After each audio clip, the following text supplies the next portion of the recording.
This is John Starita, Chief Investment Officer of NAI Capital. We're going to have a lot of folks. There's a transcription. Holy criminy. Okay, sorry, I got distracted. That happens.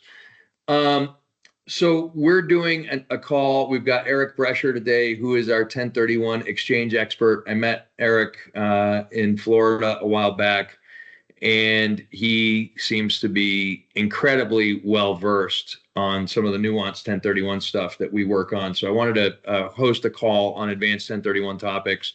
I'm going to be asking Eric to introduce himself in a second and kind of go into it. I would like to make a couple of points first. The first one is, if you've got something specific you want to discuss, we've reserved the vast majority of this call for questions, for specific questions for you guys.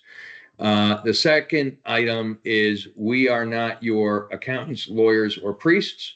So while we may think that we're probably right, you should not rely on any of this. You should always talk to your own expert, which is, to paraphrase, don't sue me if you heard this wrong for some reason. All right, with that, I'm going to introduce or let Eric Brecher introduce himself. Eric, the floor is yours. All right, wonderful. So I'm going to go ahead. Let's see. Do I have the ability to share my screen here? Share. Should. Let's see. Yep, looks like I do. Although, where is the PowerPoint? Let's see. Screen. Let me see something. There you go. Okay, is that up? It's up. From beginning. Wonderful. All right, so here we go. So first of all, happy to be here. I've enjoyed working with NAI. For those of you that may have attended the global conference, I have presented at that conference for many years. And most recently, it was in Miami on a panel discussion. And so it was great to connect with John. And here we are talking about this. I'm an attorney going on 30 years. I've been handling 1031 exchanges as a qualified intermediary for going on 20 years. I hold a certified exchange specialist designation, for which there are only approximately 130 in the country. This is all that I do. I'm not a lender. I don't sell anything. So with that, let's sort of dive into this. We're going to, John and I kind of discussed giving you the 30,000 foot view just to frame it, reinforce some of the basic stuff. And then we'll take it into a variety of advanced areas, and obviously would love to, field questions from you either along the way and or, at the end. So with that, let's just I'm not going through all this, so don't get scared, and I'll get you a copy of this afterwards. And, I just wanted for your reference, we're going to refer to private letter rulings and revenue procedures, et cetera. So it's there for you to just look back on at some point. So here is the tax code. Of course, 1031 exchanges are in the code since 1921. It was a different section back then, but it allows the deferral of the realized gain from the sale of property. And these bold points are what I'm going to very quickly flesh out here. I mean, sometimes I give 1 hour classes on this, and again, advanced classes on this. I'm giving one to the Connecticut Bar Association, sort of what we're talking about today, next week. So the 4 statutory requirements are that we're dealing with real property. The properties that are exchanged must be like kind. The property that is sold has to be, or acquired, has to be held for business or investment use. We'll talk about that requirement. And the transaction must be structured as an exchange, as opposed to a sale followed by a purchase. So the reason we're doing all this, of course, is the deferral of tax at a top rate of 20% federal capital gains tax for assets held greater than a year. If the asset has been held less than a year, we'd want to have a conversation as to why an asset has only been held less than a year and is being sold. And there are some good fact patterns for that. If you're working with a client that buys a property, puts a tenant in place, and 6 months later, the tenant says, listen, I'm never leaving. I'll pay you 2x what you just paid for this. That's a pretty good looking fact pattern. We're going to contrast that with people that are buying to fix and flip, which doesn't work. Of course, depreciation recapture tax, state income tax, and net investment income tax. Piggybacking with that tax deferral are a variety of strategies. Diversification. You can diversify geographically, sell something in the United States, buy anywhere else in the United States. So geographical diversification, asset class diversification. And this goes to that like-kind requirement. All real property is exchangeable with all other real property. So common misconception, somebody says to me, I'm selling a shopping center, don't I have to buy another shopping center? Absolutely not.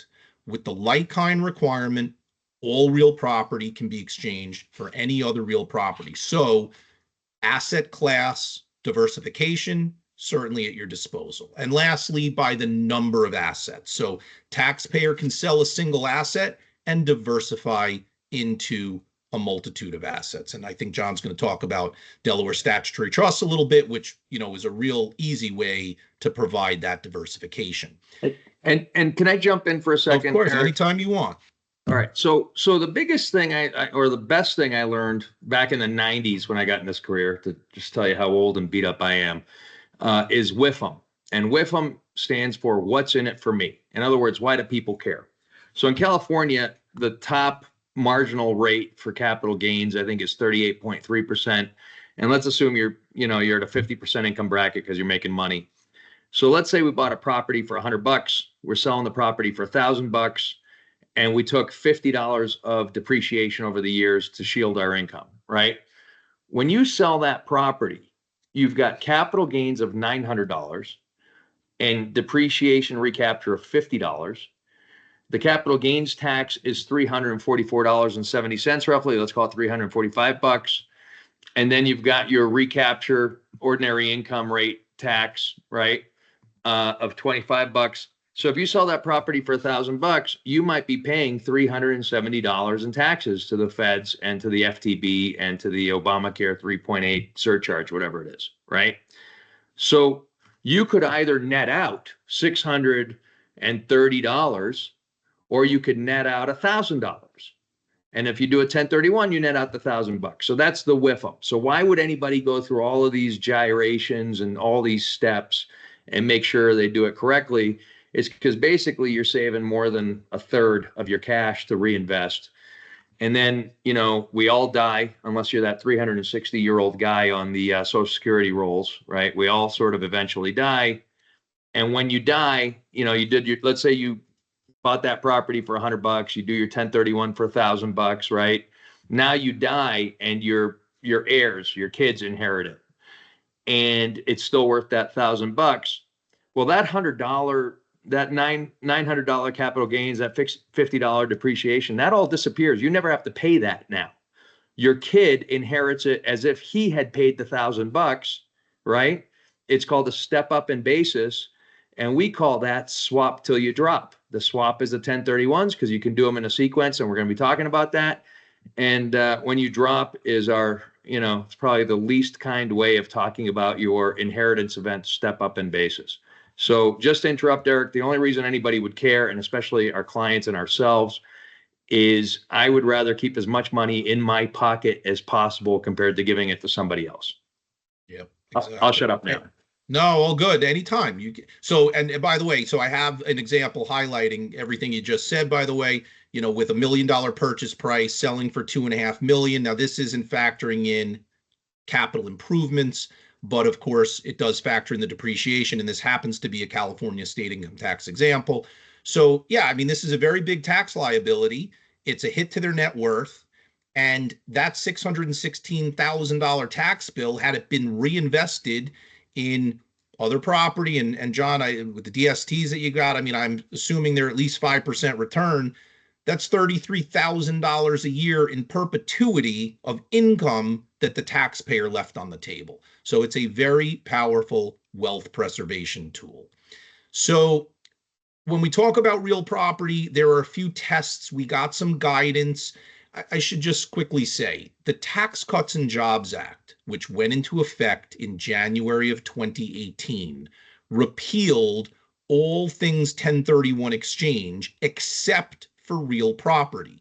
So people used to do, when I used to handle aircraft and artwork and machinery and equipment, I handled a $1.3 million collectible Porsche that somebody did an exchange on. So all sorts of other things used to be, eligible for an exchange, but now it is only real property. And in December of 2020, we received final regulations about what IRS is treating as real property. So it's all the things you'd expect, as well as you can look to state law to define if it's real property. For example, in New York, there are co-op apartments, which are technically a stock in a corporation and a lease for the unit, but it is treated as real property in New York. So if it's treated as real property in the state, it's real property. Okay, so that's a little bit on that. And here along the left-hand side, you have all the things real property. And, again, the things in green were new from the Tax Cuts and Jobs Act final regulations. And again, it has to be held for investment, not primarily for sale. And I highlighted on John's part the Delaware Statutory Trust. I don't know if you want to kick in and talk a little bit about that now, or it'll be weaved in at some other point. But I just thought we'll get into it. I've got a good story to tell, and it'll weave in the DSTs. But for now, I just want people to get. We've got 26 people on this call. I want them to get the benefit of having Eric Brecher, and I want to get to that question and answer period because I know some of these guys are going to have some questions. Perfect. So all the things on the right-hand side here, these bold bullets have all been removed. I only leave it in there because, stocks, people often say to me, well, I heard I can invest in a REIT. You cannot invest in a REIT through a 1031 exchange directly.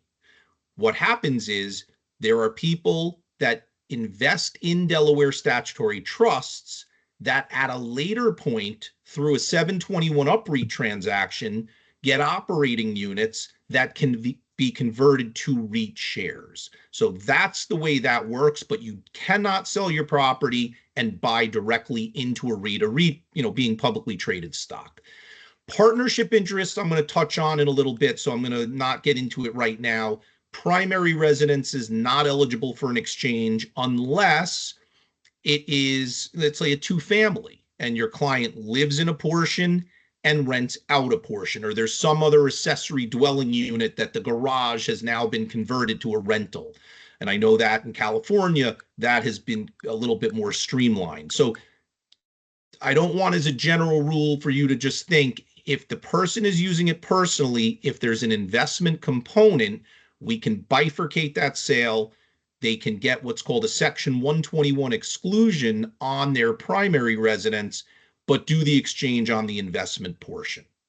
And just quickly, and I'm not going to get overly technical with you guys on all this stuff, but the intent for a taxpayer in doing an exchange is that they intend to hold it, not to liquidate it, and not to use it for personal pursuits. So that means this is not for flippers. This is not for the person that buys a single family, a little spackle and paint, and gives it back to the broker 30 days later. Okay? This doesn't work for that. Personal pursuit wise, I have a couple of quick cases, and I'm just going to, again, not get technical on this, but the short of it is there is an ability. I'm going to really just go to Revenue Procedure 2008-16 because I want you to be aware. You may have somebody that says to you, look, I want to sell this $5 million shopping center, but, I kind of like to buy something on the beach in Florida. So there are strategies where you can sell an investment and buy a property. Now, there's very limited personal use permitted initially. And I wouldn't want to advertise or telegraph that the objective is to move into it or start using it. You are allowed to use it 14 calendar days for the following 2 years. And you have to rent it out at least 14 calendar days. So, maybe there's a friend that rents it. Obviously I'd like to see it be fair market value, but I just want to put it out there. I'm kind of doing the 30,000 foot view of it, but understand there are strategies where people can buy property that is held for investment. It allows some personal use. So I just want to make sure you're aware that can happen, but you can't just buy something and move into it. That is definitely not going to be a good look. Now, I get a phone call every month and somebody says to me, look, I want to do an exchange. And I say, that's great. When is your closing? It's first question out of my mouth because unfortunately, once a month, I'm the bearer of bad news. They tell me they closed yesterday, they closed last week. And unfortunately, that ship has sailed. The requirement is that the qualified intermediary, and this is, why isn't it moving for me? There we go. Technical advice memorandum here is that is the QI that needs to acquire and transfer the relinquished property that they're selling and also the replacement property that they're buying. So it is imperative that it is structured as an exchange and not simply a sale, and that can only take place if I set this up before the close of escrow. So that's an important point. People say to me, oh, but I didn't deposit the money. That's an important component of doing an exchange, that the taxpayer doesn't take possession of the money. But if it wasn't set up as an exchange in advance of that closing, they don't have an exchange. And I say, well, you're losing interest. Put the money in the bank because nothing I can do for you. So this is just a quick diagram of it. There's direct deeding. The taxpayer sells their property to the buyer, directly deeds to the buyer, but the money comes to the qualified intermediary. And again, there is that assignment of the contract to us as part of the legal tax fiction of doing an exchange.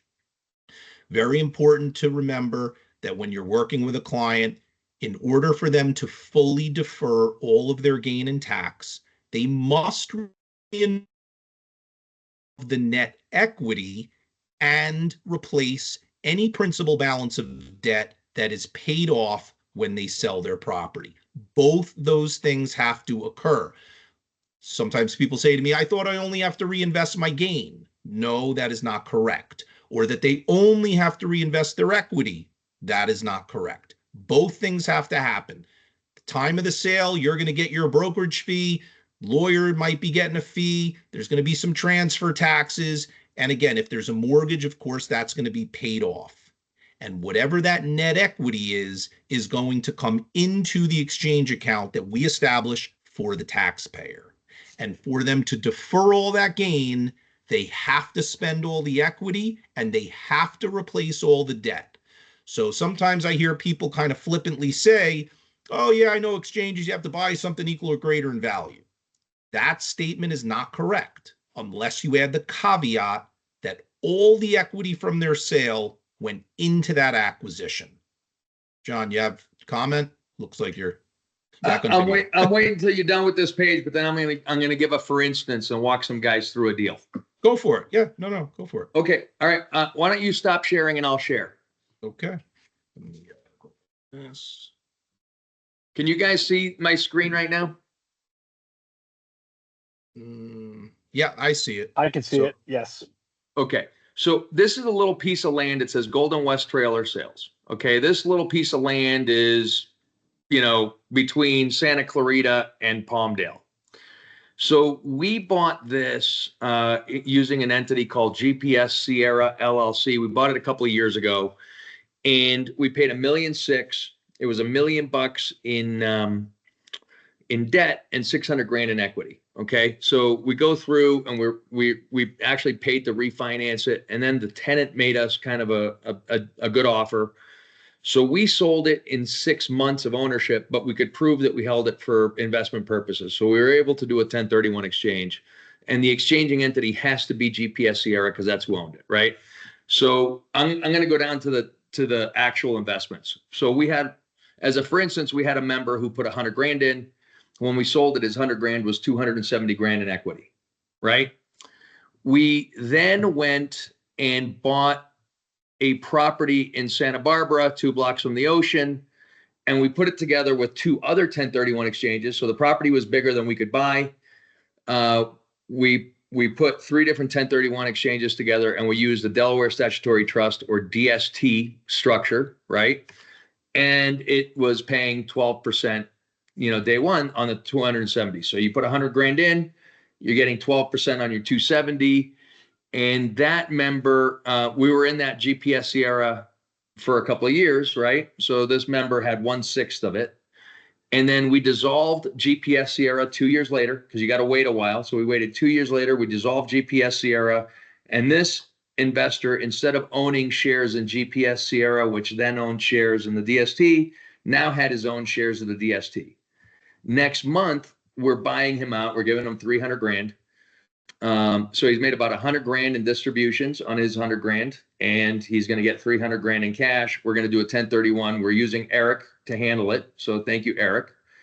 And he is going to now do a 1031 buying an investment property up in ski country in Utah, which he will rent out as an Airbnb most of the time, but probably use for some portion of the year for his own personal use.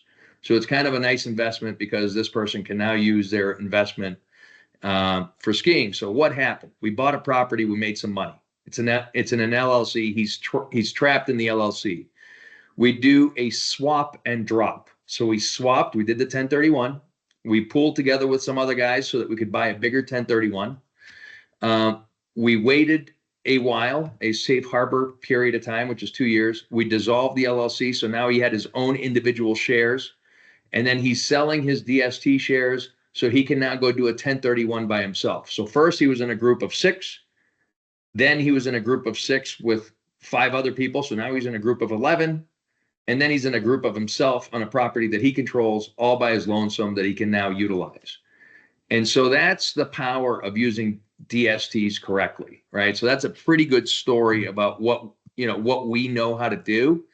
And Eric was the first 1031 expert I was able to talk to who actually understood what we were doing and said, this is how you do it. So the reason Eric's in this call is because he can handle the weird stuff we're doing, which means he can handle the weird stuff your clients are doing. And I'm gonna, so we bought this piece of dirt in the desert, went to that, and I have not been allowed, I'm not authorized to share what the new thing's gonna look like, but it looks even better than a spot 2 blocks from the beach.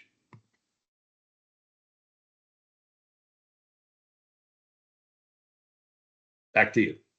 All right, let me pull this back up for us. And I think there was a question that was, let me see from current slide. There was a question, I think in the chat, somebody said, how did you prove that you, from current slide?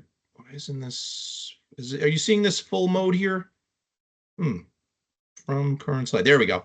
There was a question I saw, John, in the chat, somebody asked, after 6 months. So that's something that obviously the CPA, if you're buying and you're going to fix and flip, it might be held as a work in progress on your tax rolls, as opposed to held for investment. So these are definitely sometimes CPA questions to memorialize and evidence that, yes, we had intended to hold this as an investment.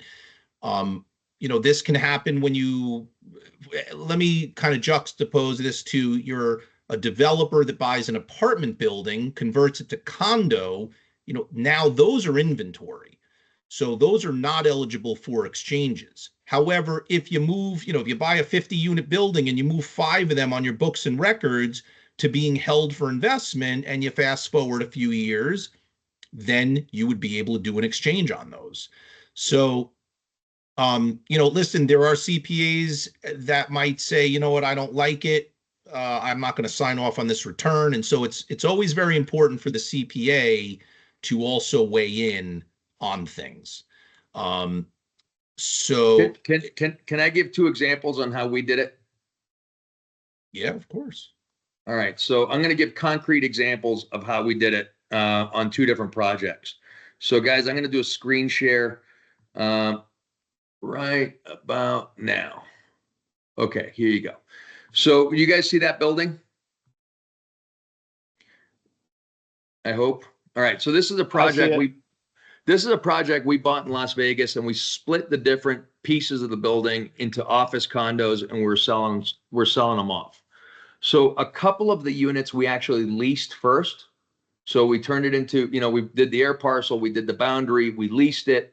That qualifies as capital gains and or a 1031 exchange.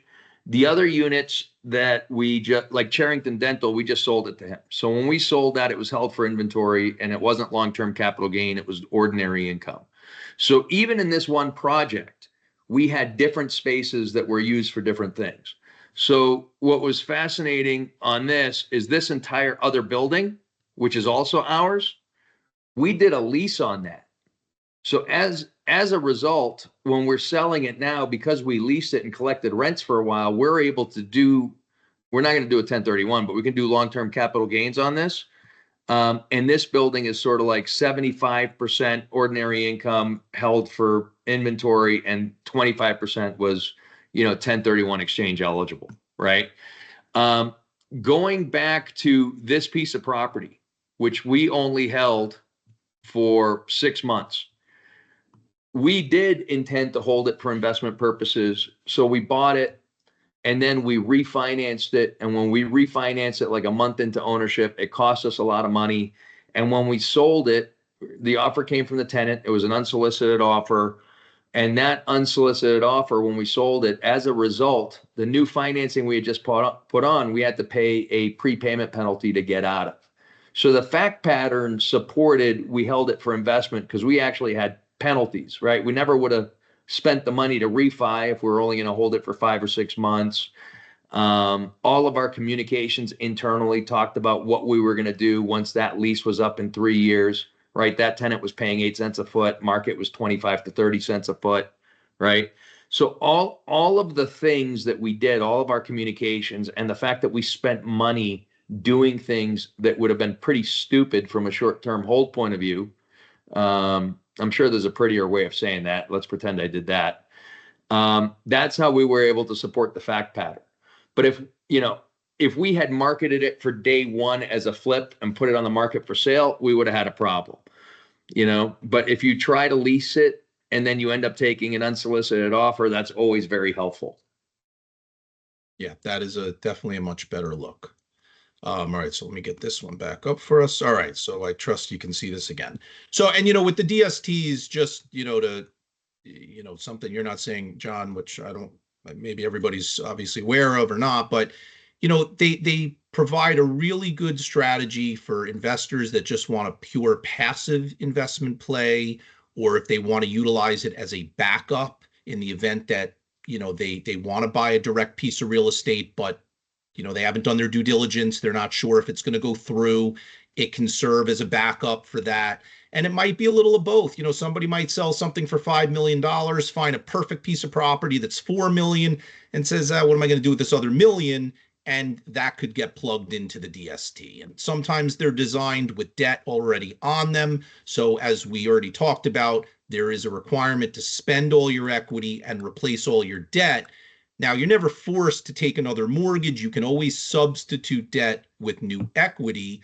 But for those that aren't really in the position to do it, it's sometimes nice to have an investment solution that already has debt that will take care of that debt replacement for you. And so there are 2 statutory deadlines I trust you're all familiar with: 45 calendar days to identify replacement property, and also beginning upon the passing of title of the relinquished property, 180 days to close on one or more of the identified properties. Now, I don't know how many of you are located in California, but I'm going to use it as an example. On occasion, there are federally declared disaster postponements.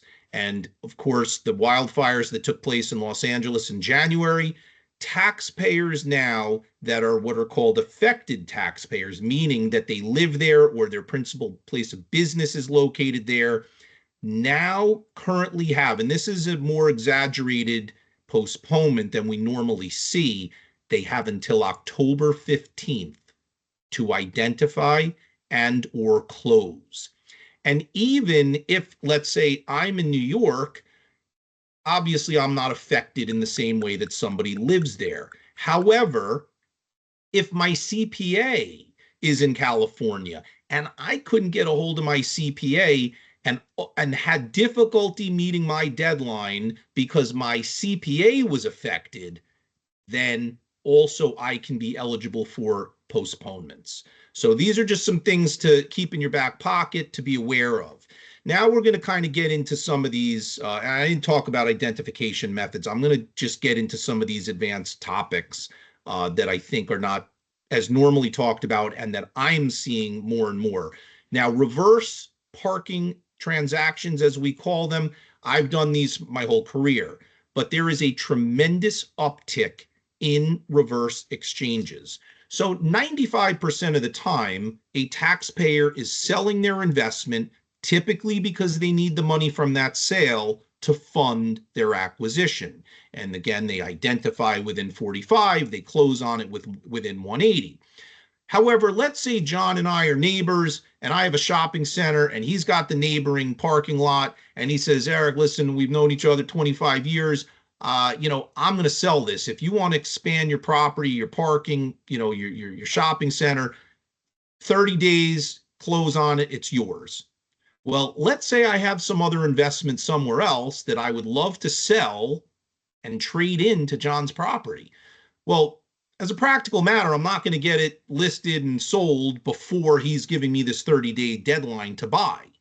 So there is a methodology, what's called a parking transaction, pursuant to Revenue Procedure 2000-37, and it allows for a taxpayer to buy the replacement property first, and then we flip the deadlines. Now they have 180 days to sell one of their existing investments. And because you can't be on title to two properties at the same time and do an exchange with yourself, for federal income tax purposes, I have to sit on title on their behalf. And in that capacity, it's called an exchange accommodation title holder. Again, for federal income tax purposes, I am going to be the owner of the property. They have effectively lent me the money to buy that property. Now, what will happen is they lend me the money to buy it. We start that 180-day clock for them to sell one of their existing investments. And let's say 90 days later, they get their property sold. Well, before it sells, I have to do all the standard documents in my qualified intermediary capacity. So I have to set up all the normal documents. And then when the sale takes place of their existing investment relinquished property, the money will come into the account. Now, because I've effectively borrowed the money to buy their replacement property, now we unpark the transaction and I will pay them back the money that I'm holding from their sale back to the taxpayer, and I will assign the membership interests in a newly formed LLC that is sitting on title on their behalf. And that's what we call unparking the reverse exchange. And I'm oversimplifying a little. I want to give you the concepts without all the weeds. But it is an important, very prevalent, we're doing a little north of 20 a month on reverse exchanges. I've seen the reverses that I personally handle double and sometimes triple in a given month. Sometimes taxpayers will do this to start the depreciation. They want to buy that property first, or let's say I generally will see it more when it's a property used in their trade or business. So when somebody's got a warehouse with their business and they're upgrading, they want to buy it, be able to move into it, have it fully operational, and then they'll sell their existing investment. So that's the reverse exchange. Now that same structure can be used if a taxpayer sells, let's say, for $5 million, buys something for $4 million, but they're going to do $1 million of improvements to that replacement property. In that same structure, I can sit on title to the new property while the work is being done. And because, let's say, they sold for 5, let's say they had no mortgage and I'm holding $5 million for them, and I go out and buy on their behalf the $4 million property, but I still have $1 million in their account. So I can release that money for improvements, the contractor invoices, the material invoices. Now, it must be affixed to that property, but as we get to that 180th day, maybe they only got $700,000 into it. Well, they still benefited in now effectively buying a $4.7 million property instead of a $4 million property. So by virtue of setting up that improvement exchange, they've deferred an additional $700,000 of gain. So this is just a quick diagram of it. Again, we have to sit on title to the new property. in what's called an exchange accommodation title holder, referred to as an EAT capacity. Now, I'm giving you the exchange last scenario, which is what happens with reverses 95% of the time. The little less traveled road is that, for example, I could sit on title to their relinquished property. For example, if a lender, and this will typically happen more with residential scenarios, if a taxpayer is trying to buy that condo on the beach through a reverse exchange, and the lender says, what are you talking about, John? We've had a great relationship. We're lending on your credit, and you're telling me that Eric Brecher's company is going to sit on title? What's going on here? So there are lenders sometimes that get tripped up with it, in mainly the residential format. Commercial, they pretty much get it, understand it. So if there's a scenario where they're not going to lend, there is the less traveled road where I can sit on title to the property that they're going to sell, and they will buy directly their replacement property. So again, that's an exchange first scenario. So there's a little flexibility around that. I'm not going to get you into this right now. So, John mentioned earlier about drop and swaps and the fact that partnership interests are not exchangeable. So if you have a client that has a property owned in a partnership, if John and I own a building in XYZ LLC, there's no question that the partnership as the taxpayer can sell the property, but that partnership has to buy replacement property. And I think that hits what Moran's question is too in the chat. Oh, sorry, I'm not seeing any chat stuff. What's that question? He said, if I hold a property for several years in one LLC and now I split the ownership into two different LLCs, it's two brothers, is it okay to sell it in a 1031 this year, or do I have to wait? So this is right up. This is exactly what we're talking about right now. So let's talk about two scenarios. So number one, and this is what I'm getting into on some of these slides, is in a perfect world, you want to dissolve earlier than later. Okay, now that's not always practical. If John and I and two other people own a property in a partnership and there's debt on it, we're not going to be able to deed it out as tenants in common. That's going to be in violation of the loan covenants. So you need to look at every scenario, as you're faced with it. Now, if there's no debt on it, then yes, we can dissolve it into a tenant in common arrangement. But that's now going to beg the question, what if John and I own it and there's by the way, my bank would let me do that, but let's just move on. You said yes, it would or it would not? Totally would. I have a great bank. Okay. So, look, you can go and get lender approval, but typically they don't like tick arrangements. No. And now, as a practical matter, if John and I own a building, and the two of us have 99% combined, and then we have some other 1% owner, do we really want, because it requires a lot of trust. When you have a tick arrangement, you have to have unanimous consent to do things. So do we want that 1% owner potentially screwing up our sale and holding us hostage? So you may not want to do it in advance, but well, Eric, we do it as DSTs, right? We use a DST interest because it's better than a tick, but yeah. Correct. Well, and that begs, and that's another scenario I'm going to get to. But if I'm faced with a partnership, then I'm faced with a partnership. Now you could do a synthetic DST and convert that to a DST, and then those beneficial ownership interests are exchangeable, no question. But if somebody went into contract as XYZ LLC, and there's two members, the brother scenario here, well, you entered into it as the partnership.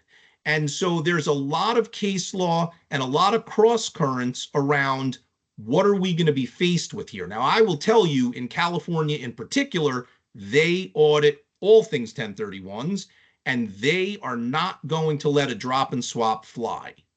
So you wouldn't be able to dissolve it and tick it out and go your separate ways. But if there's some cooperation, you could do, and I have it here for you, a 708B2 is a partnership division, where as long as you have 50% of the original partnership together, we could set up two LLCs, and those separate LLCs. So, maybe I'm a 99% owner and John's a 1% of one of the properties. And then on the other property, we flip our percentages. And so that's a structure you would do when the partnership entered into the contract and now they want to go their separate ways, because California is going to audit it. And of the last three, which are, I want to say within the last 5 years, could have been 6 or 7, they've audited at least 3 that have been challenged. The very first one was taxpayer friendly. And we were like, wow, this is crazy. This is awesome. But subsequently, they have challenged 2 drop-in swaps, taxpayer lost. So you are not doing that. So in a perfect world, you want to do it well in advance of even going into contract. And here you can see, where is my thing here? I might have pulled it out of here, but there is a specific question on the Form 1065, which is the partnership tax return.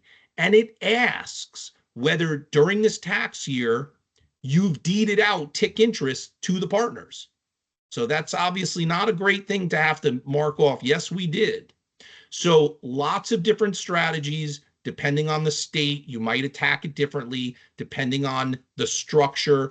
Again, if you're in the position, if John and I are in a partnership and he doesn't want to do it, and I do, and we're in California, we definitely don't want to have a problem. Maybe I just buy out his interest, right? If I'm in the position to do that. So lots of different things around that. That's really the takeaway for you. Again, and I think John mentioned earlier, a swap and drop, where you just have the partnership sell the property, have the partnership buy replacement property. Maybe it buys multiple replacement properties, and then you deed it out as TICs and, ultimately sell that property. Well, now, we've done it a little bit different. Essentially, when we did that Sierra deal, we dissolved the partnership and did a liquidating distribution of the shares, because the shares could be cut up. But you could do a 1031. You have the LLC, it does a 1031. It buys 2 different properties, right? To say they're roughly equal, whatever. And then you wait a while, dissolve the LLC, and you're liquidating distribution to each partner. One guy gets the one property he wants, and the other guy gets the other property he wants. That's right.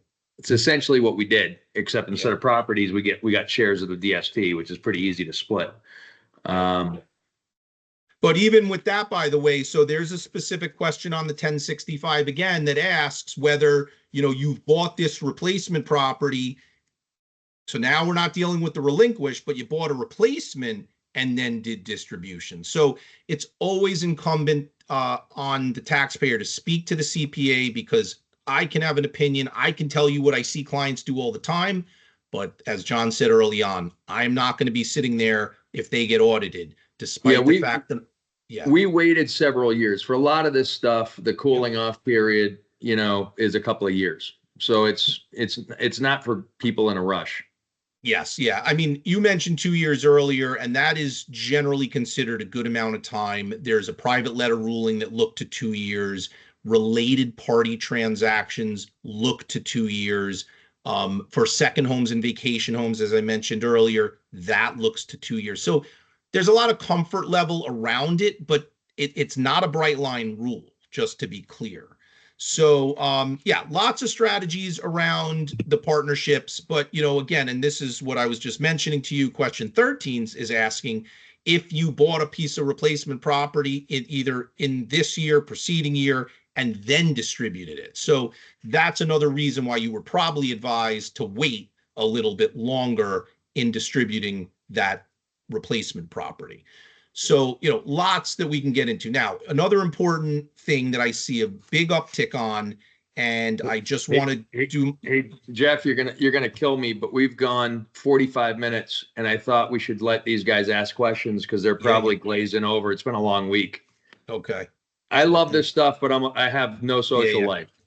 I'm just going to give one quick public service announcement around seller financing, which is, while it's helpful for you to make that deal happen, you really better make sure your client understands the ramifications with a 1031 with seller financing, because it doesn't play well.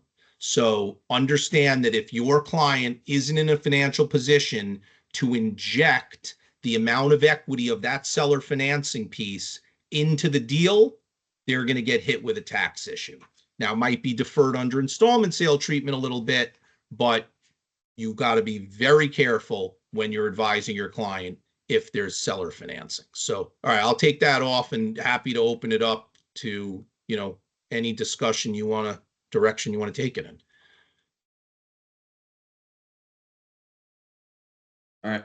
I've got a chat question in here from, let's see. Okay, let's go in order. Miran, did we address your questions?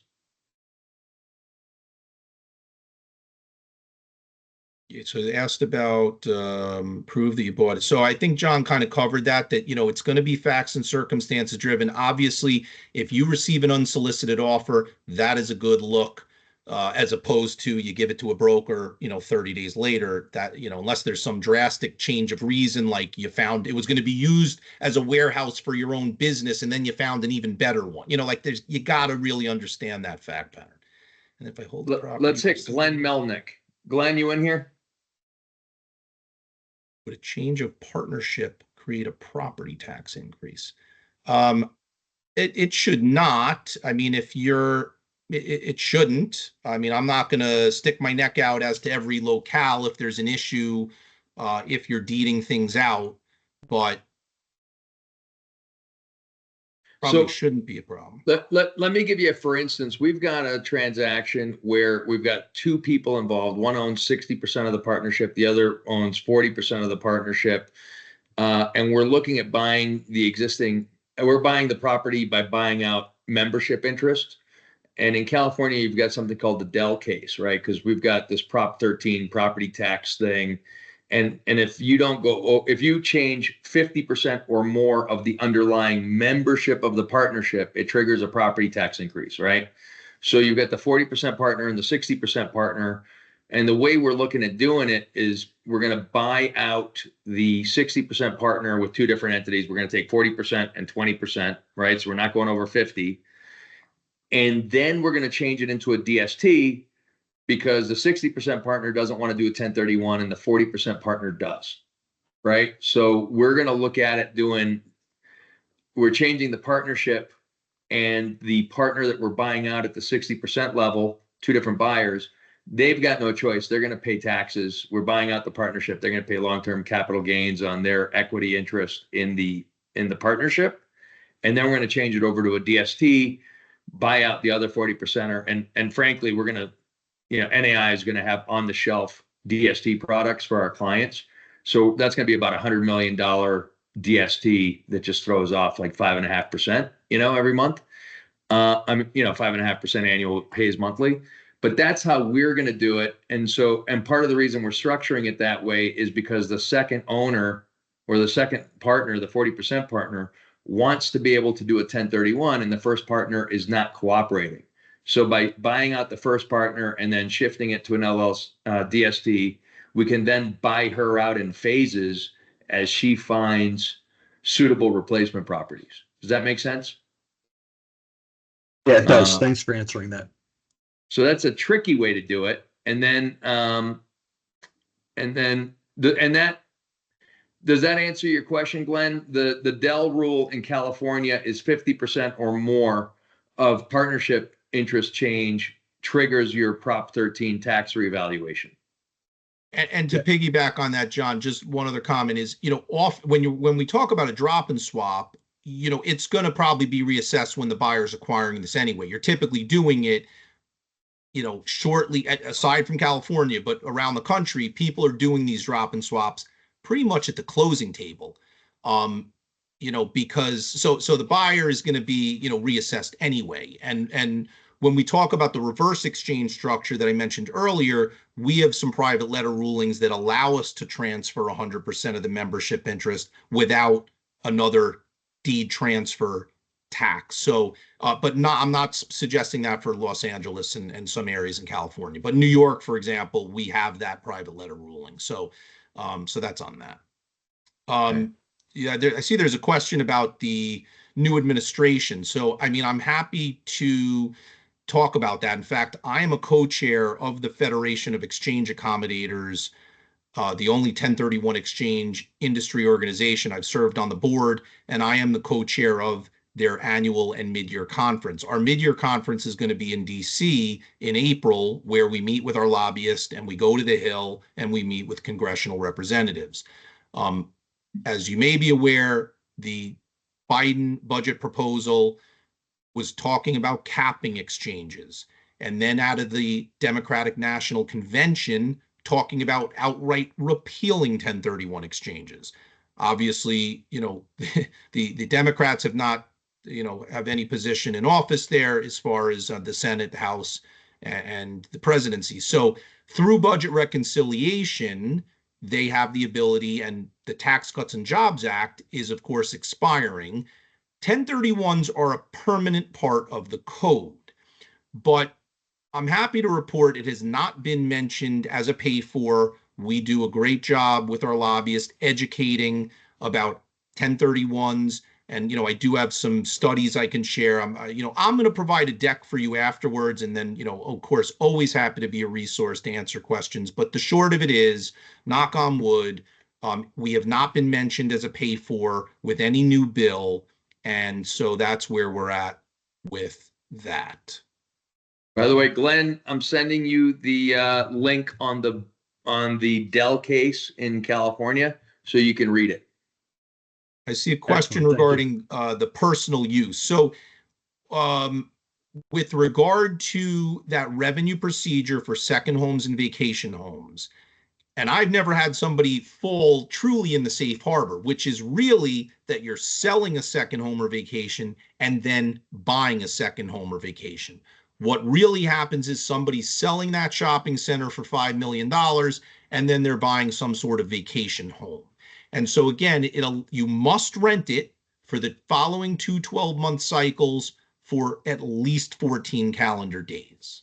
And then as to your personal use, it's limited to the greater of 14 calendar days or 10% of the amount of time you've rented it out. So if you rent that out for 180 days of the year, you can use it 18 days. So I hope that is clear around the safe harbor for second homes and vacation homes. Eric, so my question regarding that is, if I exchange $10 into a property that I'm buying for $100, so I'm putting $90 of my own money in, does that $10 affect the entire property, and that 10% or 14 days applies to the entire property, or is there a metric that applies to the property? No, it's for the whole property. So, and unless you say to me it's a 2-family and you trade it up in value. So, if you sell something for $5 million and you buy something for $5 million, and let's say it was a 2-family, you are not deferring $2.5 million if you're going to live and use half of that. Right. But if you buy a 2-family that is $10 million, well, now you got $5 million into half of the property as the investment, and you can personally use the other half. But if it's just a single use occupancy, if you sold for $5 million and buy for $10 million, that doesn't give you any more personal use. The second that 1031 money touches that property, that's it. Yeah, I mean, you've got to roll all that equity forward. Clearly you're allowed to trade up in value. And when you do trade up in value, you are creating new basis for depreciation. But if it's a single use occupancy property, it doesn't change the amount of personal use that you are permitted if you're trading up. Doesn't change it. Thank you. Good questions.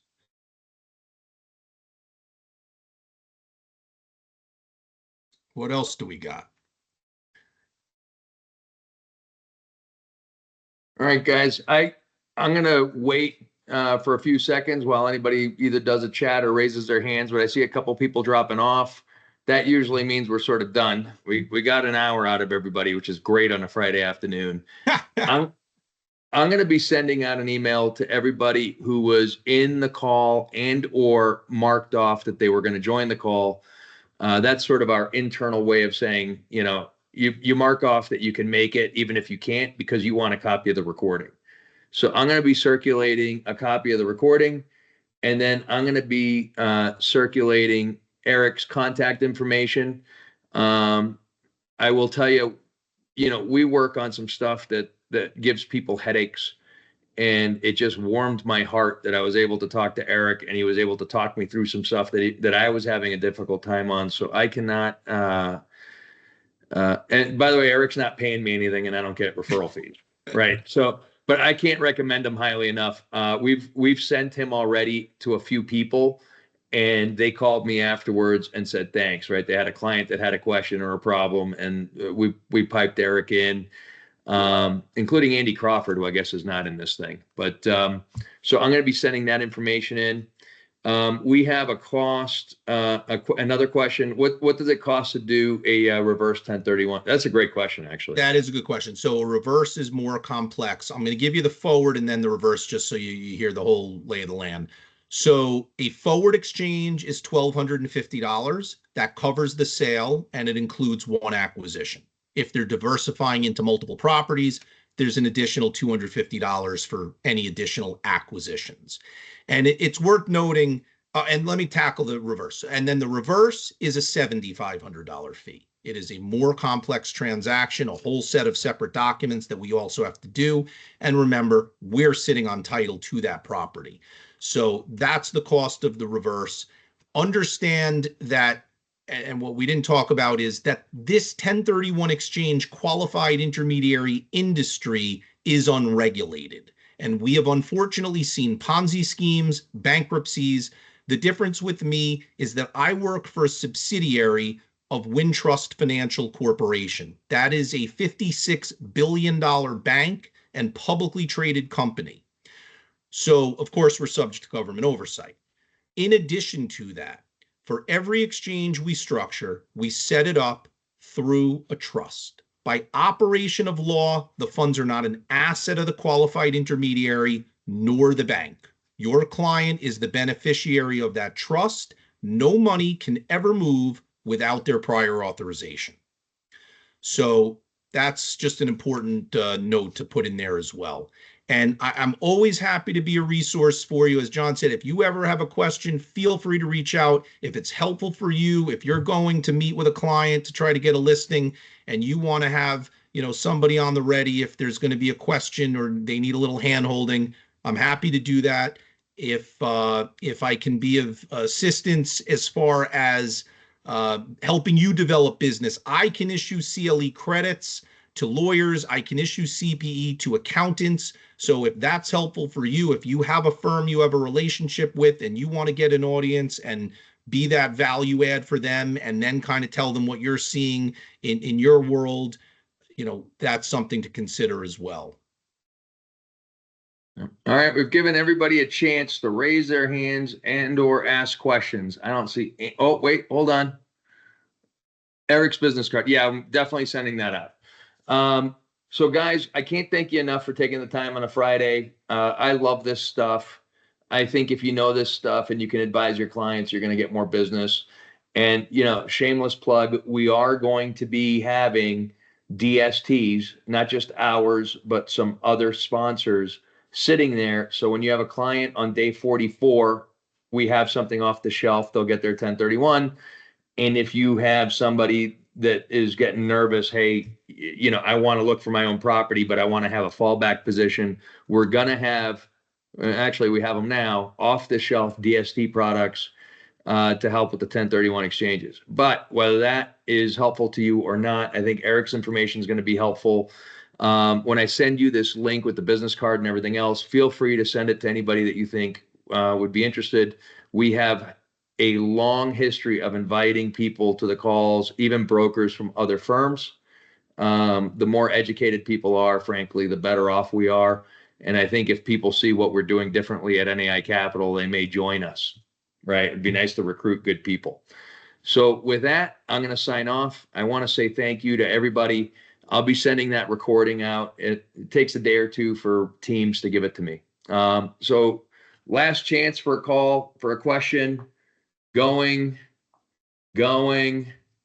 Have a wonderful weekend. Thanks, guys. Have a great one. Thanks, John, for having me.